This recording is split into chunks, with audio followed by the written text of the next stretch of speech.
الحمد لله رب العالمين والعاقبة للمتقين والصلاة والسلام على سيد الأنبياء والمرسلين وعلى الملائكة المقربين وعلى آله الطيبين الطاهرين وأصحابه الهاديين المهديين.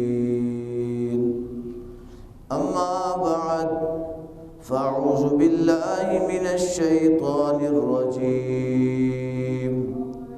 بسم الله الرحمن الرحيم. يا أيها الناس اعبدوا ربكم الذي خلقكم والذين من قبلكم لعلكم تتقون. آمنت بالله صدق الله ومولانا العظيم وبلغنا رسوله النبي الكريم الأمين. إن الله وملائكته يصلون على النبي يا أيها الذين آمنوا صلوا عليه وسلموا تسليما. الصلاة والسلام عليك يا رسول الله وعلى آلك وأصحابك يا حبيب الله. الصلاة والسلام عليك يا رسول الله وعلى آلك وأصحابك يا حبيب الله. الصلاة والسلام عليك يا رحمة للعالمين وعلى آلك وأصحابك يا خاتم النبيين. بندہ پروردگارم امت احمد نبی، بندہ پروردگارم امت احمد نبی، دوست دار چار یارم تابع اولاد علی، مذہب حنفیہ دارم ملت حضرت خلیل، خاک پائے غوث اعظم زیر سایہ ہر ولی، اور گنج بخش فیض عالم مظہر نور خدا، ناک سارا پیر کامل کاملارا رہنما.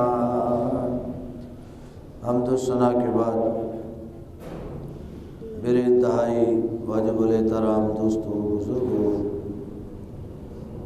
اللہ کریم جل شانہ و من والہ کا احسان عظیم ہے کہ جس پاک پروردگار نے ہم سب کو زندگی میں پھر جمعۃ المبارک کی عظیم سعادت نصیب فرمائے. عزیز دوستو، جمعہ کا دن اللہ کی رحمتوں سے بھرپور دن ہے. اس کا ایک ایک لمحہ، ایک ایک گھڑی، ایک ایک ساتھ قبولیت کی گھڑی ہے. تو جب آپ اس دن میں پاک حبیب صلی اللہ علیہ وسلم پر درود و سلام پڑھیں، یہ سوچ کر پڑھا کریں، یہ عقیدہ رکھ کے پڑھا کریں کہ جن پر ہم درود پڑھ رہے ہیں، جن کو سلام کر رہے ہیں، وہ کملی والے دیکھ بھی رہے ہیں، وہ سن بھی رہے ہیں. جب آپ یہ عقیدہ رکھیں گے تو پھر درود پاک اندر کی کیفیت سے باہر آئے گا، اندر کی کیفیت آپ پر طاری ہوگی اور پھر اس کا سواد ہی وکھرا ہوگا، اس کا سواد ہی، کیونکہ جو بات دل سے نکلتی ہے وہ اثر رکھتی ہے۔ جب ہم سوچیں، ہم وہ زمانہ وہ وقت یاد کریں کہ صحابہ کرام علیہ رضوان کس انداز میں مچلتے ہوں گے کملی والی کے چہرے کو دیکھ کر، ان کی کیفیت کیا ہوگی کہ کائنات کا سب سے حسین چہرہ جب ان کی آنکھوں کے سامنے ہوتا ہوگا، کائنات کا سب سے حسین چہرہ جب ان کی آنکھوں کے سامنے ہوتا ہوگا، وہ چہرہ جس چہرے کی قسم خدا کھاتا ہے، اور کائنات کا سب سے حسین اور عظیم کلام ان لبوں، معطر لبوں سے جب نکلتا ہوگا قرآن کی صورت میں، تو صحابہ کرام پر کیا کیفیت طاری ہو جاتی ہوگی۔ قرآن اور صاحب قرآن کے جلووں میں گم ہو کر جب وہ صحابہ میرے محبوب کے سامنے بیٹھتے ہوں گے تو پھر اس محفل کا اور ان کے انداز کی جو کیفیت ہے وہ کائنات میں کوئی بیان نہیں کر سکتا ہے۔ سرکار غوث الاعظم کا دربار ہے، آپ جب سرکار کی باتیں کرتے تو دیوانے اتنے مچل جاتے کہ کئی 100 جنازے اس مجلس سے اٹھتے تھے، ایسی کیفیت اور رقت طاری ہوتی۔ کیوں کہ وہ لوگ جب مجلس میں بیٹھتے تھے، جو کلام سنتے تھے، جو گفتگو سنتے تھے، وہ اس گفتگو میں گم ہو جاتے تھے۔ وہ گفتگو محض وقت گزارنے کے لیے نہیں سنا کرتے تھے، وہ گفتگو محض دل کی دل لگی کے لیے، اس وقت کے لیے نہیں سنا کرتے تھے کہ مجلس سے اٹھ کے گئے، کسی نے پوچھا کہ آج کا جمعے کا خطبہ آپ نے سنا، وہ کیسا تھا؟ بہت اچھا تھا۔ کیا تھا؟ بس بہت اچھا تھا، آگے کی خبر نہیں۔ یہ ہوتا ہے سننے کے لیے۔ اگر آپ بیٹھے ہیں سمجھنے کے لیے تو آپ جب باہر نکلیں گے لفظ با لفظ آپ کو یاد ہوگا، لفظ با لفظ آپ اس پیغام کو اپنے بچوں تک پہنچائیں گے۔ پہلے یہی لوگ کرتے تھے، جب ان مجالس میں حصہ بنتے تھے، ان مجالس میں بیٹھتے تھے، یہاں سے ذکر سنتے تھے، احادیث کو سنتے تھے، قرآن کو سنتے تھے، پھر جا کر اپنے قبائل میں، اپنے خاندانوں میں ان کا بیان کرتے، بتایا کرتے تھے کہ اللہ کا حکم یہ ہے، رسول اللہ کا حکم یہ ہے۔ تو پھر ان قبائل پر بھی اثر ہوتا تھا، جو غیر مسلم ہوتے مسلمان بن جاتے، اور جن کے دل پر بدبختی کے وہ تالے لگے ہوتے تھے، اللہ ان کو خوش وقت و خوش نصیب بنا دیتا تھا۔ تو جب ہم ایسی مجالس میں بیٹھے تو ان سے کچھ حاصل کرنے کے لیے بیٹھے، ان سے کچھ وصول کرنے کے لیے بیٹھے، اور جمعے کا دن تو ہمارے لیے بڑی نعمتوں والا دن ہے، بڑی رحمتوں والا دن ہے۔ اللہ کی طرف سے خاص انعام ہوتا ہے کہ جو پورا ہفتہ رب کے گھر میں نہیں آتا، رب اسے بھی کھینچ کے لے آتا ہے، اللہ اسے بھی کھینچ کے لے آتا ہے کہ تو پورا ہفتہ نہیں آیا، آج تو ملاقات کر لے، آج تو لذت آشنائی سے فیض یاب ہو جا، آج تو میری دل لگی کے لیے آ جا، آج تو میری دید کا تڑپ لے کے میرے گھر میں داخل ہو جا، آ جا، ہو سکتا ہے ایک رحمت کا چھینٹا تیری پوری زندگی کی تقدیر کو بدل کے رکھ دے۔ اللہ کھینچ کے لے آتا ہے، ان دلوں کو لے آتا ہے، ان جسموں کو لے آتا ہے۔ اور قرآن مجید فرقان حمید میں جو آیت مبارکہ میں نے پڑھی بڑی خوبصورت، پورا قرآن خوبصورت ہے۔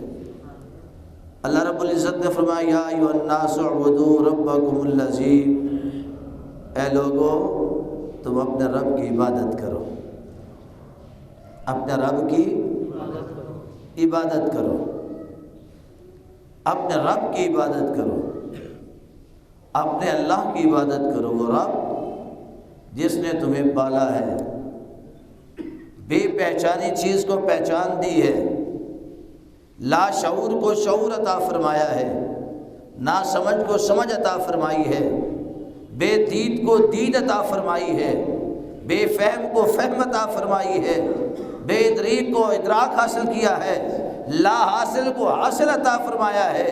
اے انسان تو سوچ کہ تو گندا پانی کا قطرہ تھا، اس سے تمہیں اپنی محبت کا شاہکار بنا کر طیب و طاہر بنا دیا ہے۔ یا ایھا الناس اعبدوا ربکم، اے لوگو اللہ کی عبادت کرو، وہ جو تمہارا رب ہے، وہ جو تمہارا رب ہے، وہ رب جس نے تم سے پہلے لوگوں کو بھی پیدا فرمایا۔ الذی خلقکم من قبلکم، وہ جس نے تم سے پہلے لوگوں کو بھی تخلیق فرمایا، پیدا کیا، اور ان کے احوال تمہارے سامنے رکھے، ان کی زندگیاں تمہارے سامنے رکھی، ان کے معاملات تمہارے سامنے رکھے۔ اللہ نے تمہاری شکلوں کو بچا دیا، اللہ نے تمہاری صورتوں کو بچا دیا، تمہارے ناموں کو بچا دیا۔ اللہ چاہتا ہے کہ قیامت تک تم اسی صورت میں رب کی بارگاہ میں پیش کیے جاؤ۔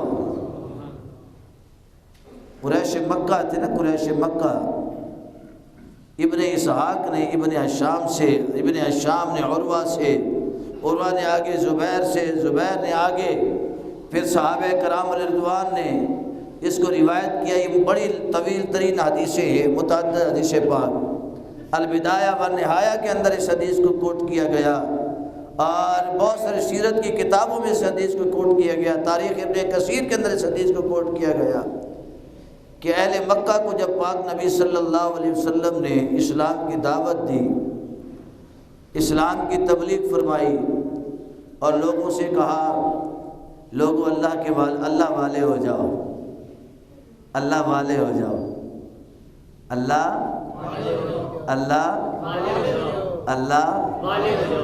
والے ہو جاؤ، کیونکہ جو اللہ والے ہو جاتے ہیں اللہ ان والا ہو جاتا ہے،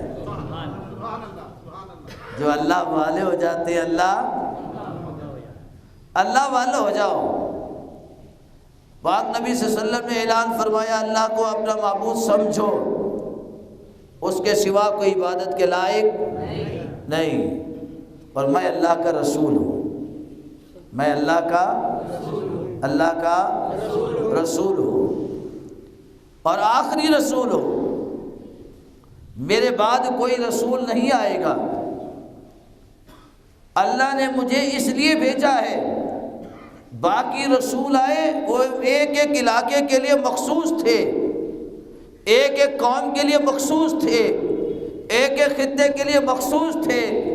رب نے مجھے آخری نبی بنا کر بھیجا، اور وہ نبی بنا کر بھیجا جو ایک علاقے کے لیے نہیں، ایک خطے کے لیے نہیں، ایک بستی کے لیے نہیں، رب نے کہہ کے بھیجا قل یا ایھا الناس انی رسول اللہ الیکم جمیعا، محبوبہ جہاں تک میری خدائی ہے وہاں تک تیری مصطفائی ہے۔ نعرہ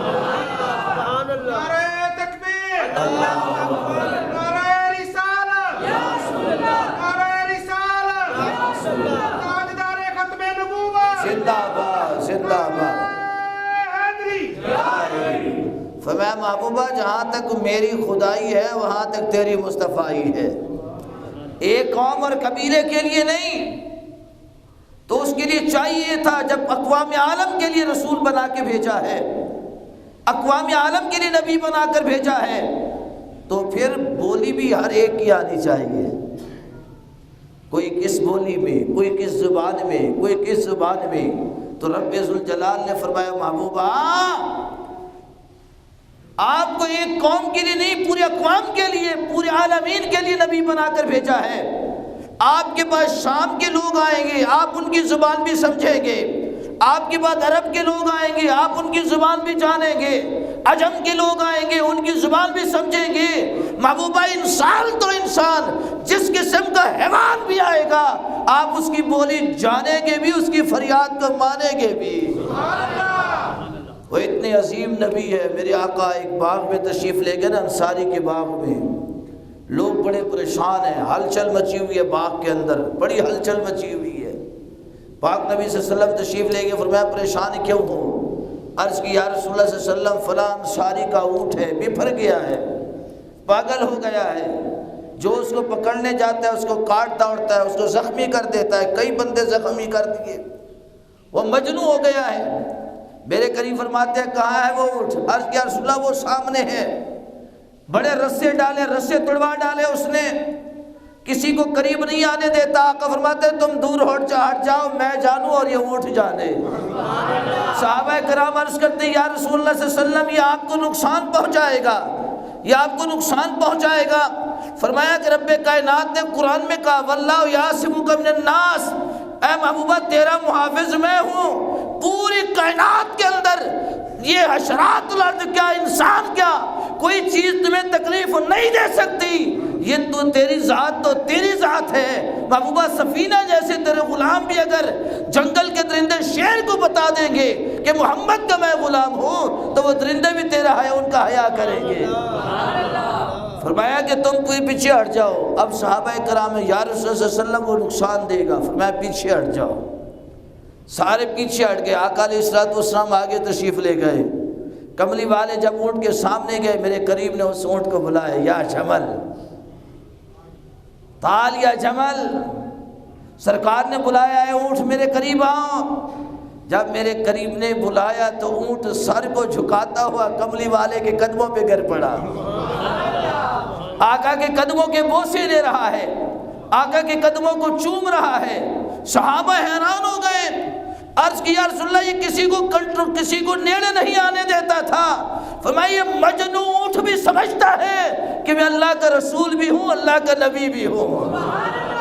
فرمایا پاگل اونٹ کو بھی خبر ہے کہ میری شان کیا ہے، پاگل اونٹ کو بھی خبر ہے کہ میری شان، لیکن آج بڑی بڑی کتابوں پڑھے ہوئے بھی سمجھتے نہیں ہیں شان مصطفیٰ کیا ہے۔ آج بھی اس چون چرا میں پڑھے ہیں علم اتنا تھا، علم اتنا نہیں تھا، طاقت اتنی تھی، طاقت اتنی نہیں تھی۔ ارے اللہ نے تو نبی کے غلام کو اتنی قوت عطا کی ہے، چھوٹی سی مسجد کے ممبر پر بیٹھ کر وہ خطبہ دیتا ہے، اقوام عالم میں کفر کے وانوں میں لرزہ طاری ہو جاتا ہے۔ یہ تو نبی کے غلاموں کی شان ہے، میرے نبی کی شان کیا ہوگی؟ میرے کریم آقا صلی اللہ علیہ وسلم نے قریش کے لوگوں کو تبلیغ فرمائی کہ اللہ کے سوا کوئی معبود نہیں اور میں اللہ کا رسول ہوں، مجھے مانو۔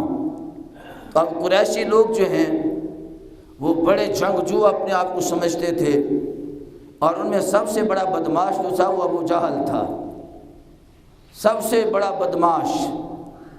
اس کو بدماش اس لیے کہا جاتا ہے کہ کمزوروں پر وہ ظلم ڈھاتا، جو لوگ مسلمان ایمان لائے ان کو جھڑکیاں دیتا تھا، ان کو مارتا پیٹتا، ان کے مال پر قبضہ کر لیتا، کوئی تاجر ہوتے تو جا کر ان کی تجارت پر قبضہ کر لیتا، گھر کا مالک ہوتا تو ان کے گھروں پر قبضہ کر لیتا کہ تم نے کلمہ کیوں پڑھا ہے۔ وہ سب سے بڑا بدماش ابو جہل تھا۔ تو سارے قریشی کہنے لگے جی ہم ایک بات پر آپ کو اللہ کا رسول مانیں گے کہ اگر آپ یہ صفا اور مروہ کی پہاڑیوں کو سونے کا بنا دیں تو پھر ہم مان جائیں گے کہ آپ اللہ کے رسول ہیں، اور جیسے عراق اور شام میں نہریں ہیں پانی کی، مکہ کے اندر بھی ویسے نہریں جاری فرما دیں تو ہم مان جائیں گے کہ آپ اللہ کے رسول ہیں۔ یہ جو پہاڑ ہمارے سروں کے اوپر کھڑے ہوئے ہیں، ان پہاڑوں کو آپ پیچھے کی طرف دھکیل دیں اور اس میدان کو ہمارے لیے وسعت والا کر دیں، ہمارے مکان زیادہ ہوں، ہماری آبادی زیادہ ہو جائے، پھر ہم آپ کو مان جائیں گے آپ اللہ کے رسول ہیں۔ یہاں پر زراعت اور کھیتی کے انبار لگ جائیں جیسے عراق اور شام کی سرزمینیں زرخیز ہیں تو ہم مان جائیں گے آپ اللہ کے رسول ہیں۔ میرے کریم نے فرمایا یہ چھوٹے موٹے کام ہیں، میں تو ویسے دعا کرتا ہوں ربنا انی اسکنت من ذریتی بواد غیر ذی زرع، یہ میرے جد امجد ابراہیم خلیل نے دعا کی تھی۔ مالک وادی والی جگہ نہیں ہے، زراعت والی جگہ نہیں ہے، کھیتی والی جگہ نہیں ہے، باغات والی جگہ نہیں ہے، آم کے باغات یہاں موجود نہیں ہیں، انگور کے باغات یہاں موجود نہیں ہیں، امرود کے باغات یہاں موجود نہیں ہیں، سبزیوں کے لیے کاشت کرنے والی زمین یہاں موجود نہیں ہے، اور کھانے پینا اناج کے لیے یہاں زمینیں موجود نہیں ہیں۔ مالک یہاں زمین بھی موجود نہیں ہے، لیکن زمین والوں سے ان کو زیادہ رزق عطا فرمانا۔ میں رب کے نبی کی دعا پر اثر ہے، زمین نہ ہو تو اس کے باوجود اللہ کرم کر دیتا ہے۔ قریشی کہنے لگے نہیں آپ ایسا کر کے دکھا دیں۔ تو میرے پاک نبی صلی اللہ علیہ وسلم نے فرمایا رب نے مجھے ان کرشموں کے لیے نہیں بھیجا، ان شوخ بازیوں کے لیے نہیں بھیجا، میں تو آیا ہوں تمہارے نفس کی اصلاح کرنے کے لیے، تمہارے اندر کو سنوارنے کے لیے آیا ہوں، اندر کی میل کو دور کرنے کے لیے آیا ہوں۔ اور حجت الاسلام امام غزالی رحمہ اللہ تعالیٰ علیہ احیاء العلوم میں آپ بڑے خوبصورت انداز میں اس حوالے سے لکھتے ہیں، آپ کیا فرماتے ہیں کہ جو شخص پاک نبی صلی اللہ علیہ وسلم کے بتائے ہوئے 4 اصولوں پر عمل کرتا ہے نا، 4 اصولوں پر، اللہ اس کی پوری زندگی کو کامیاب بنا دیتا ہے۔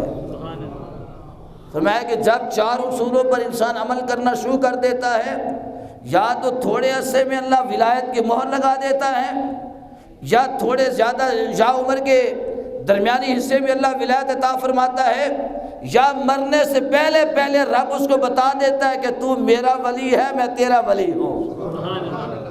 اللہ یہ مہر عطا فرماتا ہے۔ 4 اصول حجت الاسلام امام غزالی رحمۃ اللہ علیہ۔ اور ولی کس کو کہتے ہیں؟ جس کو اللہ اپنی محبت کے رازوں میں سے کچھ راز عطا فرما دے۔ ولی اس کو کہتے ہیں کہ جس کے دل سے دنیا کی طمع ختم ہو جائے، آخرت کی طمع اور غرض رہ جائے، اور مخلوق خدا جو اس کے پاس جائے وہ اللہ کے قریب ہونے والی ہو جائے، رسول اللہ کے متبع ہو جائے۔ ولی اس کو نہیں کہتا کہ ہوا میں اڑنا شروع کر دے تو وہ ولی ہے، وہ 1 کے 2 کر کے دکھا دے تو وہ ولی ہے، تماشے دکھائے تو وہ ولی ہے۔ ولی اس کو کہتے ہیں کہ جس کے قریب جانے والا گناہگار بھی نیک و کار بن کے آ جاتا ہے۔ اور ولایت کا مہرہ، ولایت کا مرکز رب کائنات نے، مولا کائنات حضرت علی کرم اللہ وجہ الکریم کو بنایا ہے۔ حضرت علی پاک کرم اللہ وجہ الکریم مرکز ہیں ولایت کا۔ خواجہ معین الدین چشتی اجمیری رحمۃ اللہ علیہ سے کسی نے پوچھا نا، خواجہ صاحب آپ بھی ولی ہیں، علی پاک بھی ولی ہیں، وہ بھی ولی ہو گئے، آپ بھی ولی ہو گئے، بتائیں آپ کے اور ان کی ولایت میں فرق کیا ہے؟ فرق کیا ہے اس میں؟ تو خواجہ صاحب نے سوال کرنے والے سے کہا تم کیا کام کرتے ہو؟ کہنے لگا جی میں ذمہ دار ہوں، میری بڑی بڑی زمینیں ہیں، بڑا رقبہ ہے، اور ساتھ اس کے شخص بیٹھا ہوا تھا اس کے پیچھے۔ تو میں یہ شخص کون ہے؟ اس سے کہا جی میں اس کا مزارع ہوں، یعنی میں اس کی زمینوں پر ہل چلاتا ہوں، مالک یہ ہے، اس کی زمینوں پر میں ہل چلاتا ہوں، کھیتی باڑی کرتا ہوں۔ فرمایا جب کھیت اگتی ہے، فصل اگتی ہے، اس کا مالک کون ہوتا ہے؟ مزارع۔ کہنے لگا میرا کام ہے ہل چلانا، مالک تو یہ ذمہ دار ہوتا ہے۔ تو خواجہ صاحب کہنے لگے سن سوال کرنے والے، علی پاک اور میری ولایت میں فرق یہ ہے جیسے تو ذمہ دار ہو وہ تیرا مزارع، تو میں علی پاک ذمہ دار ہیں، ہم ان کے مزارع ہیں۔ علی پاک جو ہے ولایت کی سرزمین کے مالک ہیں، ولایت کی سرزمین کے علی مالک ہیں، اور ہم اس زمین کے مزارع نوکر ہیں۔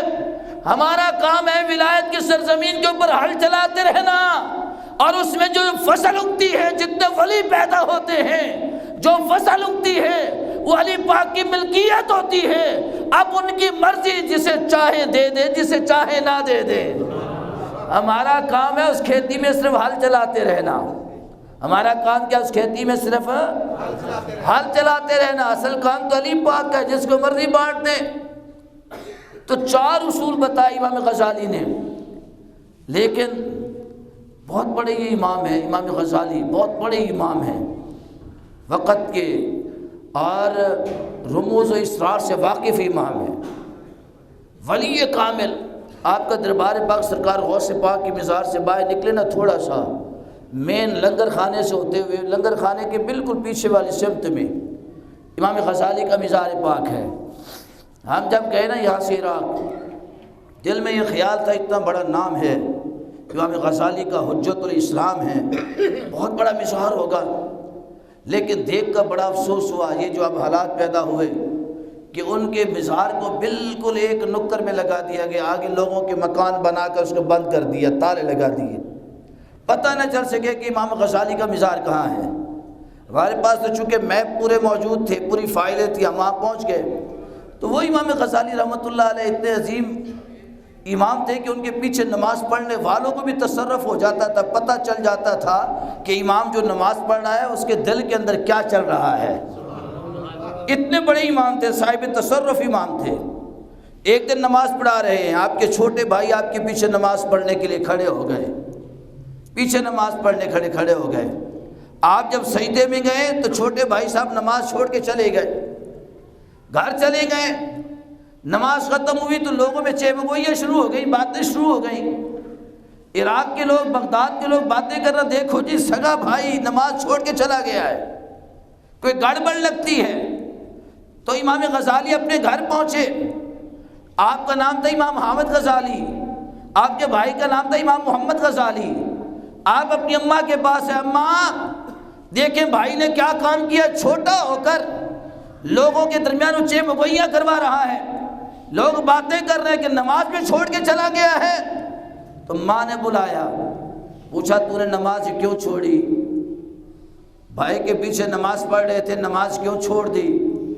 اس نے کہا ماں جب میں سجدے میں گیا تو بھائی بھی سجدے میں تھے، یہ سجدے میں جا کر سوچ رہے تھے کہ فلاں جو شخص نے مسئلہ پوچھا ہے طلاق کے متعلق، پتہ نہیں اس کو طلاق ہوئی کہ نہ ہوئی، یہ قرآن کی آیتوں میں گم ہو گئے، حدیثوں میں گم ہو گئے، یہ نماز سے دوسرے مسائل کی جانب ان کا خیال چلا گیا۔ تو ماں نے کہا کہ وہ تو امام تھا، وہ خیال شریعت میں تھا، نبی کی امت کی اصلاح کے خیال میں تھا، اس کی نماز تو ہو گئی، لیکن تیری کیا جرت ہوئی تو اس کے خیالوں میں ڈاکہ ڈال رہا تھا۔ یعنی اتنے وہ امام تھے، راسخ امام تھے کہ نماز پڑھنے والے مقتدی کو بھی تصرف ہو جاتا تھا، اس کو پتہ چل جاتا کہ جو آگے نماز پڑھانے والا اس کے اندر کیا چل رہا ہے، اندر کے کیا معاملات چل رہے ہیں۔ آپ نے فرمایا 4 اصول ہیں۔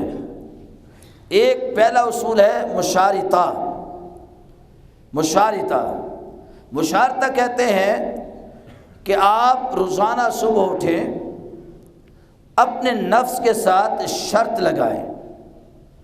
شرط جیسے ہم کسی کے ساتھ شرط لگاتے ہیں نا، میں نے شرط لگی کہ میں یہ کام کر کے دکھاواں گا۔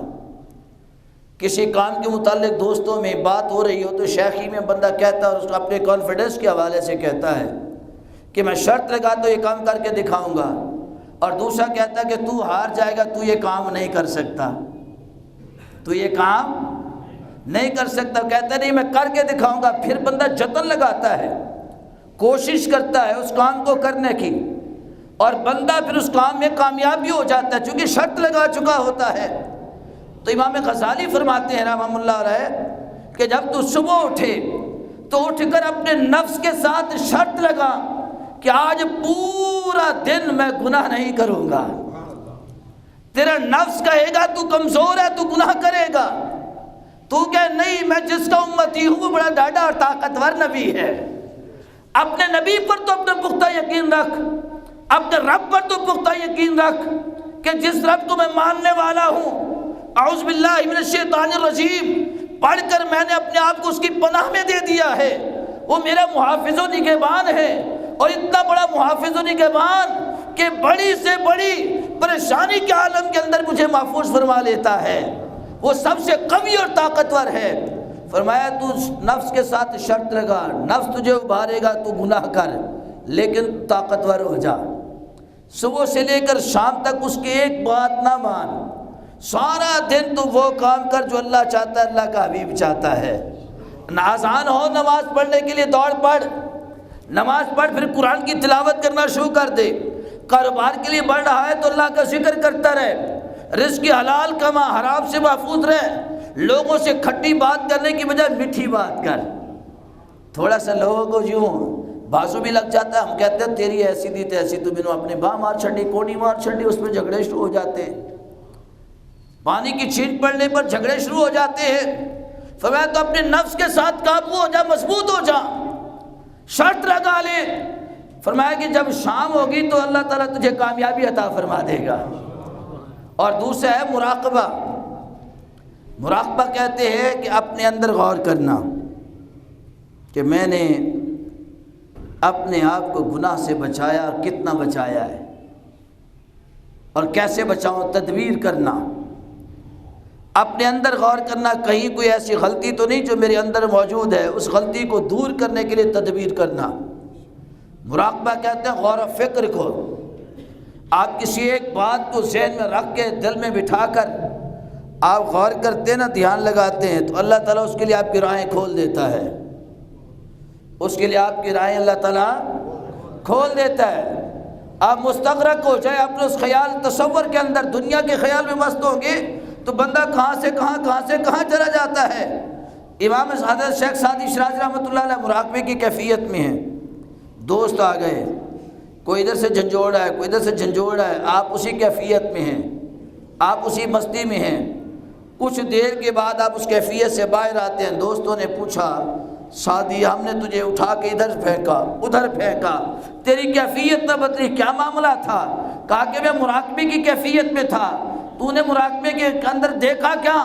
کہا کہ میں مراقبے میں اپنے نفس پر توجہ کر رہا تھا، تو میں نے اپنے آپ کو پہلے زمین کے گڑھوں میں دیکھا، پھر جب اور توجہ کی مالک نے میری شرمندگی پر کہ میں گناہوں پر نادم ہوا، رب نے گڑھوں سے نکالا زمین کے اوپر بٹھایا، پھر اور شرمندہ ہوا تو رب نے مجھے آسمانوں کی بلندیاں دکھائی، اور میں شرمندہ ہوا تو رب مجھے جنت میں لے گیا، اور شرمندہ ہوا جنت کے مکانات میں لے گیا، اور شرمندہ ہوا تو رب نے کہا سعدی چھڈ دے، تیرے سجے کھبے جننے تیرے دوست یار نے سب نے گناہ معاف کر چھوڑے نے۔ فرمایا کہ مراقبہ اس کو کہتے ہیں کہ انسان اپنے اندر ہو، اپنے اندر گم ہو جائے کہ میں نے کیا کیا ہے اور جو کیا ہے اس کو میں نے ختم کیسے کرنا ہے۔ تیسرا اصول ہے محاسبہ۔ تیسرا اصول کیا ہے؟ ہم دوسروں کا محاسبہ تو بہت کرتے ہیں، فلاں شخص اچھا نہیں ہے، فلاں شخص اچھا نہیں ہے، وہ یہ کرتا ہے، وہ کرتا ہے، وہ کرتا ہے، فلاں یہ باتیں کرتا ہے، فلاں ملاوٹ کا کام کرتا ہے، فلاں جھوٹ بولتا ہے، فلاں جو ہے وہ دغا باز ہے، فلاں دھوکے باز ہے۔ کیا کبھی ہم نے اپنا مواخذہ کیا، محاسبہ کیا؟ کیا کبھی ہم نے اپنے اندر سوچا کہ ہم کیا ہیں؟ ہم نے اپنے اندر سوچا کہ ہم کیا ہیں؟ وہ ایک شخص نے کسی سے کہا نا کہ فلاں معتبر بندہ آپ کی برائی کر رہا تھا، آپ کے متعلق یہ چیمگوئی کر رہا تھا، تو سننے والے نے کہا جو میری غیبت کرتا ہے وہ معتبر کیسے ہو سکتا ہے؟ معتبر تو وہ ہوتا ہے جو مسلمان کی غیبت نہ کرے، مسلمان کی چغل نہ کرے۔ وہ بندہ معتبر کیسے ہو سکتا ہے جو میری پیٹھ پیچھے میری برائی کر رہا ہو؟ محاسبہ یہ تیسری شرط ہے کہ آپ اپنی ذات کا محاسبہ کریں کہ ہم نے اپنے اندر کیا کیا، اپنے آپ کے اندر کھویا کیا اور پایا کیا ہے۔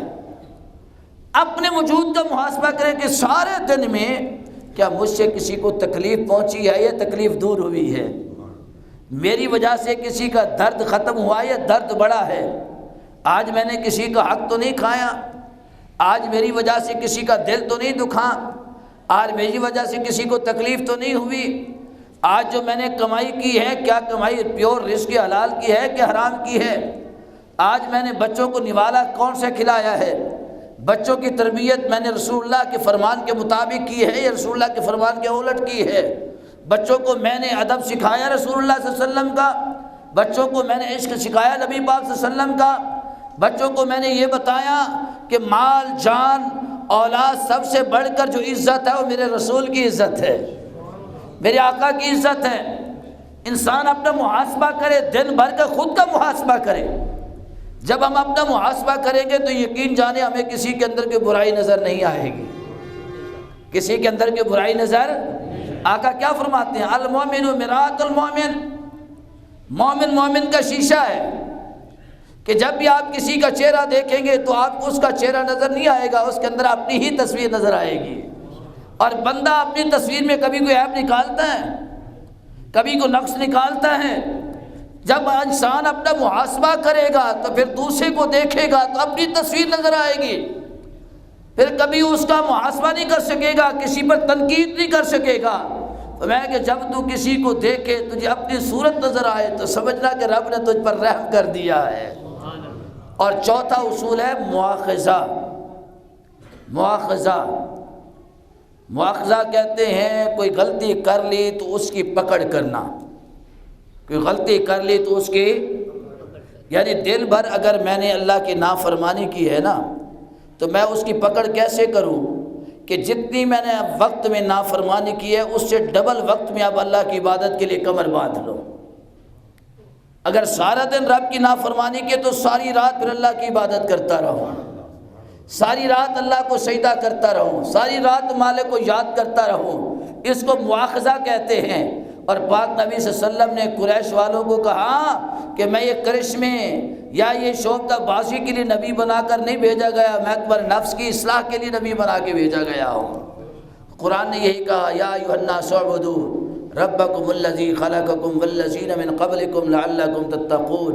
اے انسان تیری تخلیق کا مقصد صرف اللہ کی عبادت ہے، اللہ کی رضا ہے۔ دعا اللہ کریم عمل کی توفیق عطا فرمائے۔ آخر دعوانا الحمدللہ رب العالمین۔